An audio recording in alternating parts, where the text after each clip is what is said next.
o'zi aslida sizni o'rningiz hech qayerda yo'q. Ya'ni siz yo'q, bormisiz, yo'qmisiz farqi yo'q.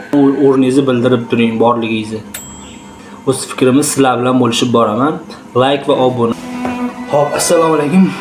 Xo'p, bugun sizlar bilan insonning qadri haqida davomini gaplashamiz. Inson qadrini, ya'ni ikkinchi qismi. Ya'ni aytmoqchimanki, o'zi aslida o'rningiz sizni hech qayerda yo'q. Meni ham o'rnim yo'q, hech qayerda meni o'rnim yo'q.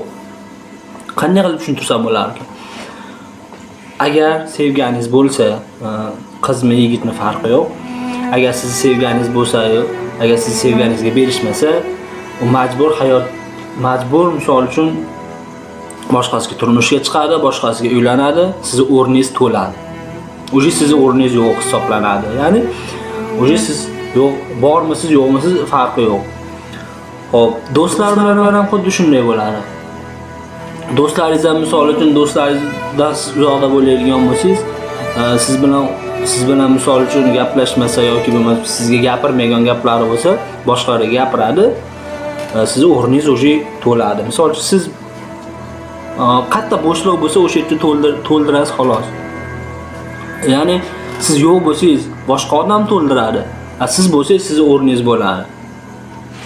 Hop, ishxonada ham xuddi shunday. Ishxonani gapirmasa ham bo'laveradi. Ishxonada любой payt sizni chiqarib yuborishlari ham mumkin. Ishxonadan chiqarib yuborib, yo'q, sen o'rning betda yo'q.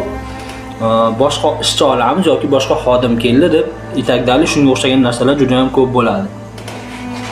Siz yo'qligingizda, misol uchun sevgi sohasida bo'lsin, ishda bo'lsin yoki do'stlar bilan bo'lsin va hokazo qayerda bo'lsa ham, siz yo'q bo'lganingizda o'rningiz to'lishi mumkin, lekin siz borlik paytingizda sizni qadringizga yetishsin, sizni o'rningiz bo'lsin.